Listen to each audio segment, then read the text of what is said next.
ನಮಸ್ಕಾರ. ಕನ್ನಡಪ್ರಭ.com ನ್ಯೂಸ್ ಬುಲೆಟಿನ್ಗೆ ಸ್ವಾಗತ. Camera person Vinod Kumar ಜೊತೆ ನಾನು ಶ್ರೀನಿವಾಸ್. ಇಂದಿನ ಪ್ರಮುಖ ಸುದ್ದಿಗಳು.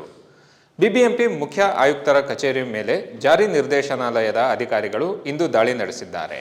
7 ಇಡಿ ಅಧಿಕಾರಿಗಳ ತಂಡ ಕೇಂದ್ರ ಕಚೇರಿಯಲ್ಲಿರುವ ಬಿಬಿಎಂಪಿ ಮುಖ್ಯ ಇಂಜಿನಿಯರ್ ಪ್ರಹ್ಲಾದ್ ಅವರ ಕಚೇರಿಯಲ್ಲಿ ಶೋಧ ನಡೆಸಿದೆ. 2016ರಲ್ಲಿ ನಡೆದಿದೆ ಎನ್ನಲಾದ ಬೋರ್ವೆಲ್ ಹಗರಣಕ್ಕೆ ಸಂಬಂಧಿಸಿದಂತೆ ಇಡಿ ಈ ದಾಳಿ ನಡೆಸಿದೆ.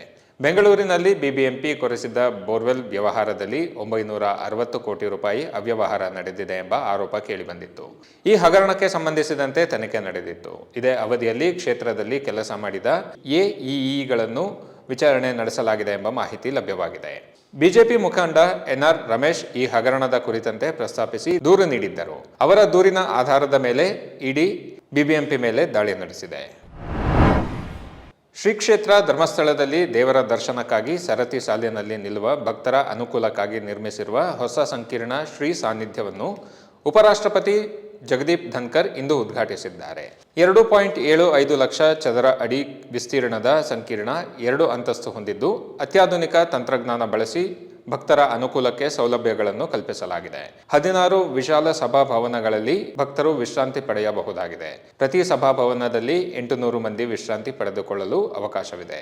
ಸಂಕೀರ್ಣದ ಪ್ರವೇಶ ದ್ವಾರದ ಎದುರು ಧರ್ಮಸ್ಥಳದ ಇತಿಹಾಸ ಮತ್ತು ಪರಂಪರೆಯನ್ನು ಬಿಂಬಿಸುವ ಆಕರ್ಷಕ ಕಲಾಕೃತಿಗಳನ್ನು ಇರಿಸಲಾಗಿದೆ.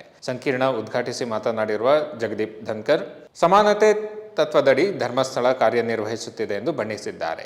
ಕಾರ್ಯಕ್ರಮದಲ್ಲಿ ಧರ್ಮಸ್ಥಳದ ಧರ್ಮಾಧಿಕಾರಿ, ರಾಜ್ಯಸಭಾ ಸದಸ್ಯ ಡಾಕ್ಟರ್ ವೀರೇಂದ್ರ ಹೆಗ್ಡೆ, ಅವರ ಪತ್ನಿ ಹೇಮಾ ಹೆಗ್ಡೆ, ಸಂಸದ ಬ್ರಜೇಶ್ ಚೌಟಾ ಸೇರಿದಂತೆ ಹಲವರು ಉಪಸ್ಥಿತರಿದ್ದರು. ಕಾಂಗ್ರೆಸ್ ಸರ್ಕಾರದ ಸಚಿವರು ಇತ್ತೀಚಿನ ದಿನಗಳಲ್ಲಿ ಔತಣಕೂಟಗಳಿಂದಾಗಿ ಸುದ್ದಿಯಾಗುತ್ತಿದ್ದಾರೆ. ನಗರದಲ್ಲಿ ಗೃಹ ಸಚಿವ doctor G Parameshwara dinner meeting ಆಯೋಜನೆ ಮಾಡಿರುವುದು ರಾಜ್ಯ ರಾಜಕಾರಣದಲ್ಲಿ ಚರ್ಚೆಗೆ ಗ್ರಾಸವಾಗಿದೆ. ಜನವರಿ 8ರಂದು ಖಾಸಗಿ ಹೋಟೆಲ್ನಲ್ಲಿ ನಡೆಯಲಿರುವ ಔತಣಕೂಟದಲ್ಲಿ ಸಿಎಂ ಸಿದ್ದರಾಮಯ್ಯ ಭಾಗಿಯಾಗಲಿದ್ದಾರೆ. ಕಾಂಗ್ರೆಸ್ ಅಧ್ಯಕ್ಷರು, ಪದಾಧಿಕಾರಿಗಳ ಬದಲಾವಣೆ ನಿರೀಕ್ಷೆಯ ಬೆನ್ನಲ್ಲೇ ಈ ಸಭೆ ಆಯೋಜನೆಯಾಗಿರುವುದು ಮಹತ್ವ ಪಡೆದುಕೊಂಡಿದೆ. ದಲಿತ ಸಚಿವರು ಹಾಗೂ ಶಾಸಕರಿಗೆ ಔತಣಕೂಟ ಹಮ್ಮಿಕೊಂಡಿರುವ ವಿಚಾರವಾಗಿ ಪ್ರತಿಕ್ರಿಯೆ ನೀಡಿರುವ ಡಾಕ್ಟರ್ ಜಿ ಪರಮೇಶ್ವರ್, ಹಿಂದೆ ಚಿತ್ರದುರ್ಗದಲ್ಲಿ ಸಮಾವೇಶ ಮಾಡಿದ್ದೆವು, ಅದು ಯಶಸ್ವಿಯಾಗಿತ್ತು. ನಂತರ ನಾವು ಒಂದೆಡೆ ಸೇರಲು ಆಗಿರಲಿಲ್ಲ, ಹಾಗಾಗಿ ನಾಳೆ ಸೇರುತ್ತಿದ್ದೇವೆ. ಮುಂದೆ ಸಮಾವೇಶ ಮಾಡುವುದರ ಬಗ್ಗೆ ಔತಣಕೂಟದಲ್ಲಿ ಚರ್ಚಿಸಲಿದ್ದೇವೆ. ಸಾಮಾನ್ಯ ಔತಣಕೂಟದ ಬಗ್ಗೆ ಯಾಕೆ ಇಷ್ಟು ಚರ್ಚೆ ಎಂದು ಪ್ರಶ್ನಿಸಿದ್ದಾರೆ. ಊಟದಲ್ಲಿ ರಾಜಕೀಯ ಏಕೆ ಬೆರೆಸುತ್ತೀರಿ, ಇಲ್ಲ ಸಲ್ಲದ ಅರ್ಥ ಏಕೆ ಕಲ್ಪಿಸುತ್ತೀರಿ ಎಂದು ಮಾಧ್ಯಮಗಳನ್ನು ಇದೇ ವೇಳೆ ಡಿಕೆ ಶಿವಕುಮಾರ್ ಪ್ರಶ್ನಿಸಿದ್ದಾರೆ. ಅಖಿಲ ಭಾರತ ನ್ಯಾಯವಾದಿಗಳ ಸಂಘ ಕರ್ನಾಟಕ ರಾಜ್ಯ ಪೊಲೀಸ್ ಮುಖ್ಯಸ್ಥರಿಗೆ ಪತ್ರ ಬರೆದು ಶ್ರೀರಾಮ ಸೇನೆಯಿಂದ ಆಯುಧ ತರಬೇತಿ ಶಿಬಿರ ಆಯೋಜಕರ ವಿರುದ್ಧ ಸೂಕ್ತ ಕ್ರಮಕ್ಕೆ ಆಗ್ರಹಿಸಿದೆ. ಬಾಗಲಕೋಟೆ ಜಿಲ್ಲೆಯ ಸಾವಳಗಿ ಪೊಲೀಸ್ ಠಾಣಾ ವ್ಯಾಪ್ತಿಯ ತೊದಲಬಾಗಿ ಗ್ರಾಮದಲ್ಲಿ ಡಿಸೆಂಬರ್ 25ರಿಂದ 29ರ ನಡುವೆ ಶ್ರೀರಾಮ ಸೇನೆಯಿಂದ ಬಂದೂಕು ಬಳಸಿ 5 ದಿನಗಳ ಶಸ್ತ್ರಾಸ್ತ್ರ ತರಬೇತಿ ನೀಡಲಾಗಿದೆ ಎಂದು ವರದಿಯಾಗಿತ್ತು.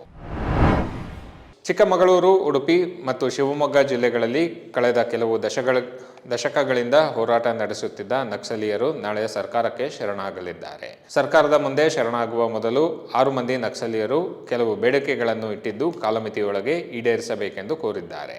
ನಕ್ಸಲರ ಶರಣಾಗತಿ ವಿಚಾರವಾಗಿ ಮಾತನಾಡಿರುವ ಗೃಹ ಸಚಿವ doctor G Parameshwar, Vikram Gowda encounter ನಂತರ ಉಳಿದ ನಕ್ಸಲರಿಗೆ ಶರಣಾಗಲು ಕರೆ ಕೊಟ್ಟಿದ್ದೇವೆ. ಈ ಪ್ರಕ್ರಿಯೆ ಬೇರೆ ಬೇರೆ ಹಂತಗಳಲ್ಲಿ ನಡೆಯುತ್ತಿದೆ. ಶರಣಾಗತಿ ಬಳಿಕ ಅವರಿಗೆ ಕಲ್ಪಿಸಿಕೊಡಬೇಕಾದ ಅನುಕೂಲತೆಗಳ ಬಗ್ಗೆಯೂ ಪರಿಶೀಲನೆ ಮಾಡುತ್ತಿದ್ದೇವೆ ಎಂದು ಹೇಳಿದ್ದಾರೆ. ಇವು ಇಂದಿನ ಪ್ರಮುಖ ಸುದ್ದಿಗಳು. ವಿವರವಾದ ಸುದ್ದಿಗಳಿಗಾಗಿ ಕನ್ನಡಪ್ರಭ.com ನೋಡಿ. ನಮಸ್ಕಾರ.